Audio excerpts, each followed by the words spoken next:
KDM, King Deddy Mulyono. Mulyono, Mulyadi, sama-sama beroperasi di dalam market of stupidity itu.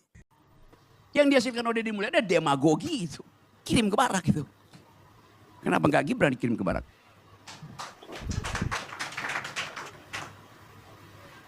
Atau ayahnya. Supaya didisiplinkan tubuhnya itu. Kan pikiran nggak bisa didisiplinkan.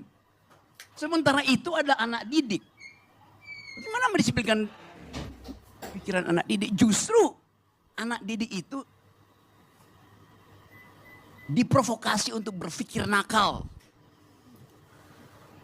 Itu formative years-nya di situ kok.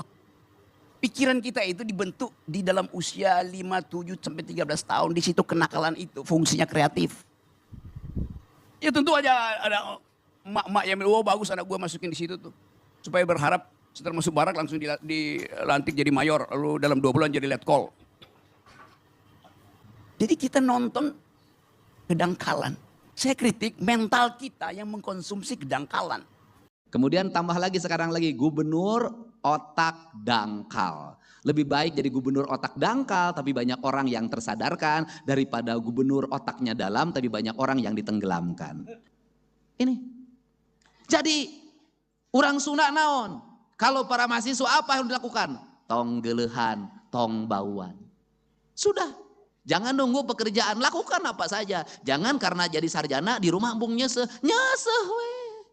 Ngistrika we, ngisikan we. Kalau ada waktu nanti sudah sibuk kita tidak mampu orang lain yang mengerjakan. Kenapa? Karena orang tua kita akan memiliki kebanggaan yang luar biasa. Anak aing mah kamari geus dilantik jadi sarjana. Sudah make baju Batman. Assalamualaikum warahmatullahi wabarakatuh. Jumpa kembali bersama channel kami Adi Reaction Official. Apa kabar teman-teman semua? Semoga teman-teman hingga saat ini masih selalu diberikan kesehatan dan perlindungan oleh Allah Subhanahu wa Ta'ala dimanapun teman-teman berada. Dan terima kasih ya yang telah subscribe channel kami ya. Semoga mampu menambah semangat kami dalam menampilkan konten-konten yang bermanfaat untuk bangsa Indonesia, agama, dan semoga kita tetap dalam persatuan negara Republik Indonesia ya. Pada kesempatan kali ini saya ingin mengulas sedikit ya tentang sosok yang masih fenomenal hingga saat ini, yakni Kang Deddy Mulyadi ya, di mana beliau adalah tokoh sentral ya, seorang pemimpin atau gubernur Jawa Barat yang hingga saat ini namanya masih terus meroket ya, karena sepak terjangnya, karena gayanya ya, konon katanya copy paste dari Pak Jokowi, yakni belusukan. Nggak ada salahnya sih ya, walaupun memang beliau bukan mengcopy paste sebenarnya teman-teman ya, memang gayanya seperti itulah Pak Deddy Mulyadi. Namun memang yang fenomenal dari masa lalu ya, siapapun pemimpinnya yang belusukan itu pasti namanya meroket dan terangkat. Kenapa demikian? Karena rata-rata ya, mohon izin teman-teman ya, Indonesia kan mayoritas ya, masih rata-rata ya semuanya nih. Indonesia secara mayoritas didominasi oleh golongan kelas menengah ke bawah ya, bukan golongan menengah ke atas. Otomatis ketika seorang pemimpin ya, kepala daerah, apapun itu ya, wali kota, gubernur, apalagi presiden yang melakukan belusukan, biasanya rakyat Indonesia secara mayoritas itu mendukung. Karena mayoritas itu bukan yang golongan menengah ke atas atau golongan elit. Golongan elit tidak perlu melihat suatu belusukan, malah mungkin membenci ya teman-teman ya. Karena proses dari belusukan itu rata-rata pro terhadap rakyat miskin atau kelas menengah ke bawah. Jarang ketika belusukan itu targetnya, tujuannya adalah kelas menengah ke atas. Nah disitulah sosok Joko Widodo pada masa lalu sebagai gubernur DKI Jakarta dan sebagai presiden yang sekarang ya seakan-akan ada penggantinya yang mewakili rakyat Indonesia secara keseluruhan atau mayoritas, yakni Kang Deddy Mulyadi atau KDM ya, atau Bapak Aing ya, mohon izin teman-teman ya. Itu beberapa kalimat yang dilontarkan oleh beberapa netizen, sehingga di sini perlu saya kuatkan bahwa KDM hingga saat ini ya sosok yang sangat kuat sepertinya ya, untuk golongan level gubernur yang sama yang belum ada lawan. Bahkan beberapa gubernur di daerah lain itu ingin mengikuti jejaknya, yakni belusukan. Nggak ada masalah ya. Dan kalau kita bandingkan ya, oleh tokoh sentral dari gubernur DKI dan wakilnya yang sudah sangat terkenal ya sebagai artis, sebagai Bang Dul ya dalam sinetron pada masa lalu, Pak Dul atau Rano Karno itu bahkan kalah pamor ya dalam pergerakannya kepada masyarakat, teman-teman. Nah, di sini perbandingan pada masa lalu yang dilakukan oleh KDM dan beberapa tokoh gubernur lain ya, saya melihat sangat jauh berbeda dalam sudut pandang sosial. Bahkan golongan di luar dari Jawa Barat, bahkan kalau nggak salah dari Jawa ya, Pulau Jawa ya. Beliau mengatakan bahkan berharap gubernurnya, sosok pemimpinnya seperti KDM ya. Bahkan minta tolong kepada KDM yang notabene pemimpin wilayah Jawa Barat. Karena di wilayahnya pemimpinnya tidak yang diharapkan, tidak seperti KDM, geraknya cepat, ada hasilnya, mampu melakukan suatu perubahan di tingkat masyarakat. Seenggaknya apa yang dilakukan oleh KDM itu memberikan suatu perwakilan kepada masyarakat. Kita menginginkan ya, seperti itulah sosok pemimpinnya ya. Tidak hanya diam di tempat, tidak hanya memakai jas, tidak hanya sekedar pidato atau omon-omon istilah Pak Prabowo ya, memberikan solusi kepada masyarakat. Dan KDM telah membuktikan itu ya, dan beberapa kalangan bahkan mengkritiknya. Salah satunya yang juga terkenal yakni Pak Rocky Gerung.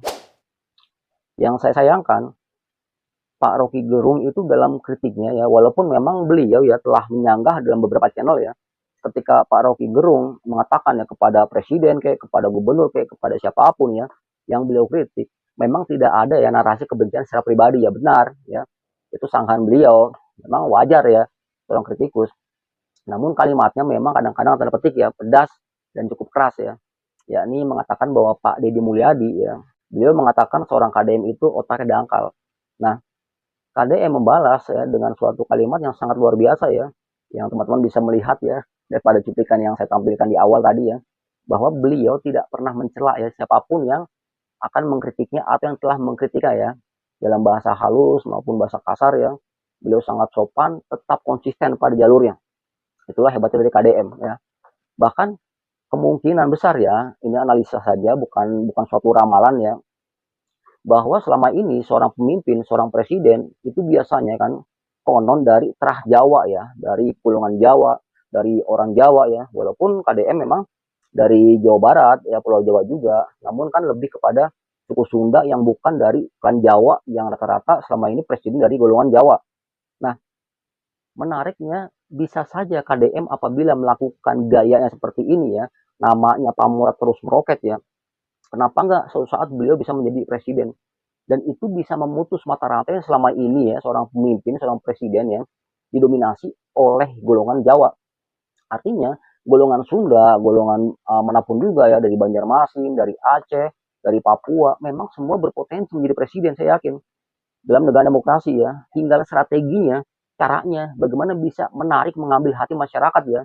Yang untuk konteks Indonesia sekarang ya, ada contoh kemarin ya, oleh Pak Jokowi ya, oleh KDM, yang secara mayoritas, yang saya ulas tadi, bahwa masyarakat kita secara mayoritas itu masih menengah, golongan menengah ke bawah. Sehingga ketika ada pemimpin ya yang melakukan tindak tanduk seakan-akan mewakili ya perasaan masyarakat, yakni belusukan, mereka biasanya tuh secara mayoritas tuh antusias tuh ya, ingin seperti itu pemimpin mereka dimanapun mereka berada ya. Nah, di sini pelajaran buat kita bahwa apabila nanti ya mungkin KDM ditarik ya menjadi pemimpin nasional atau presiden, kemungkinan putuslah ya golongan Jawa ini.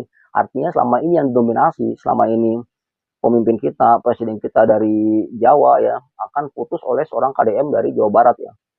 Nah, strateginya bisa saja beliau mungkin ya untuk secara halusnya atau tahap kedepannya bisa menjadi wapres Pak Prabowo ya, untuk memutus Gibran ya. Namun memang agak sulit politik kita karena keterikatannya ya Pak Prabowo dengan Pak Jokowi pada masa lalu ya, sehingga punya posisi tawar ya atau punya utang jasa terhadap Gibran yang notabene adalah putra Pak Jokowi. Namun ketika sosok wapres ini kalau saya sandingkan ya, untuk satu saat apabila Pak Prabowo mengganti wapresnya dengan Pak KDM ya atau Pak Deddy Mulyadi, itu mungkin lebih dahsyat lagi tuh ya. Bahkan masyarakat lebih antusias lagi dan Pak Prabowo namanya bisa bersih tuh ya, tanpa intervensi masa lalu, dan bisa melakukan suatu terobosan yang berani ngambil keputusan tanpa bayang-bayang dari seorang Pak Jokowi ya. Ini analisa aja teman-teman ya, bukan suatu ramalan ya. Enggaknya seorang KDM itu banyak mungkin ya suatu saat diminati sebagai calon pemimpin nasional. Karena memang gayanya itu loh berusukan yang notabene yang disukai oleh masyarakat secara nasional ya. Sudah nggak zaman lagi tuh pemimpin daerah tuh, seorang gubernur, wali kota, bupati, yang hanya meeting-meeting, ngabisin anggaran, ya pergi pelesiran segala macam ya. Bahkan sosok ADM itu benar-benar merakyat yang bukan memang omon-omon, yang bukan hanya pepesan kosong. Beliau mampu membuktikan yang di lapangan bahwa seharusnya ada pembuktian ya dari tingkat atas ke tingkat bawah hasil kerjanya. Sedangkan yang dikelola ya secara wilayah itu kan uang rakyat ya sehingga harus ada dampak rakyat. Udah simpel aja ya. Kalau dibuat acara-acara yang sifatnya seremonial itu memang secara keuangan ya memang menghabiskan ya belum tentu hasilnya ada ya tetapi KDM meminimalisir istilahnya meeting pertemuan seremonial tapi lebih melakukan aksi nyata seumpama ketika jalan dibenarin ya jalan dibuat bagus ya sekolah dibuat lebih baik lagi itu yang dilakukan oleh KDM semata-mata untuk masyarakat ya dan itu uangnya anggarannya adalah milik pemerintah dari pajak rakyat simple sebetulnya ya jadi siapapun pemimpinnya beliaulah yang mengolah uang tersebut kalau pemimpinnya mungkin ya tidak pro ke rakyat atau lebih pro ke partai atau golongan ya rakyat jadi tumbalnya ya rakyat tidak bisa menikmati seorang pemimpin atau seorang gubernur ya karena tidak amanah ya namun kita memang tidak bisa suzon ya semua pemimpin, semua kepala daerah ketika kampanye ya, ketika melakukan suatu uh, kampanye nasional, kampanye ke publik itu biasa bahasanya bagus-bagus teman-teman. Bahasanya cakep, narasinya luar biasa, pro rakyat dan lain sebagainya. Namun pada akhirnya ketahuan ketika sudah jadi itu bagaimana sepak terjangnya, bagaimana dampaknya kepada masyarakat. Nah, dampak itulah yang membuktikan ucapan dia pada masa lalu ya. Benar atau enggak untuk saat ini. Simpel sebetulnya. Nah, KDM yang saya lihat untuk saat ini memang masih mendominasi seorang gubernur yang seakan-akan ya tidak ada lawan ya untuk wilayah nasional. Nah, ini bisa menjadi inspirasi nih buat siapapun juga termasuk buat Pak Pramono Anung yang nggak usah apa ya, nggak usah alergi ya, nggak usah gengsi ya untuk Pak Dul ya, nggak usah malu-malu ya pada Gubernur Jakarta dan Wakil Gubernur Jakarta apabila bisa melakukan copy paste gaya dari seorang Pak Deddy Mulyadi yang notabene adalah Gubernur Jawa Barat ya. Kalau emang masyarakat Jakarta bahkan ya menyukai gaya belusukan dari Pak Deddy Mulyadi, kenapa dari Jakarta tidak mengikuti aja gayanya atau polanya ya? Kalau gaya-gaya seremonial, gaya-gaya terlalu formal ya seperti masa lalu, itu masyarakat ya sudah biasa lah, sudah bosan ya. Namun gaya-gaya belusukan ini masih diminati oleh masyarakat yang saya bilang tadi teman-teman ya, masih mendominasi secara nasional ya ekonominya golongan menengah ke bawah ya sehingga pemimpin seperti itu mewakili perasaan masyarakat secara nasional. Demikian teman-teman ya, sekedar analisa dari saya. Apabila ada kata-kata yang kurang berkenan, saya mohon maaf. Jumpa kembali pada channel kami berikutnya. Assalamualaikum warahmatullahi wabarakatuh.